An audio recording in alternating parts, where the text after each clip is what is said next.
Nah, kita ke mana nih? Siapa yang bertanggung jawab itu? Namun, Hendy sebagai penata keamanan. Oh, ruangan Pak Polisi ya?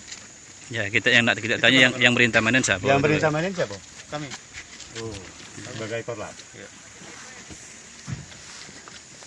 Pak Saru, yang merintah mana? Diambil alih korlap, bukan dia minta. Kita tutup. Sudah. Siapa nama kita? Elda, Pak. Elda. Dari mana? Kak Elda. SP-nya. Pak Saru kan sudah pernah jumpa dengan saya di pos ini. Oh, posannya dulu. Ya. Oh, iya. Jadi yang merintah Malinko kok sebagai korlap. Manajemen. Ini bertanggung jawab seluruh masalah kok. Pak Polisi bagaimana Pak Polisi? Apa sebagai keamanan? Apa gimana Pak Polisi? Apa bagian lonsum? Sebagai pengamanan, Pak. Oh, Ya, polisi dari lonsum, Pak ya? Ya. Keamanan. Polisi Keamanan Indonesia. Ya, di tengah berarti.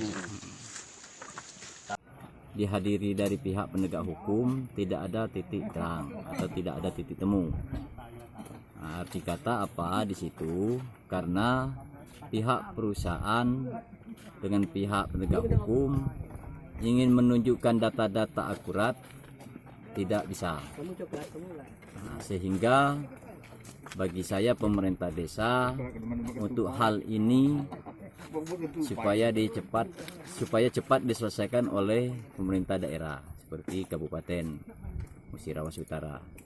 Mengingat masyarakat Desa Binakarya khususnya transmigrasi dari tahun 95 penanaman sawit sampai 2019 sekarang belum ada penyelesaian.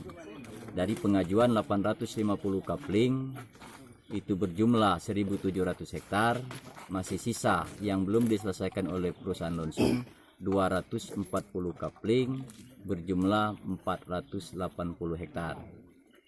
Nah, hal itulah sehingga masyarakat Desa Binakarya yang memiliki hak sesuai dengan SPPT meminta penyelesaian dari pihak lonsum maupun pihak terkait pemerintah Kabupaten Muara Utara supaya cepat diselesaikan. Ini sudah selesai pada tahun 2011 dengan dibentuknya tim Pokja oleh Bupati waktu kala itu adalah Pak Ridwan Mukti, dan diputuskan bahwa 240 kapling ini tidak memenuhi syarat untuk dijadikan plasma. Itu pegangan kami. Nah, sekarang PT Lonsum ini mempunyai HGU yang taat membayar pajak. Jadi kami menghimbau masyarakat apabila tidak puas silahkan tuntut secara hukum.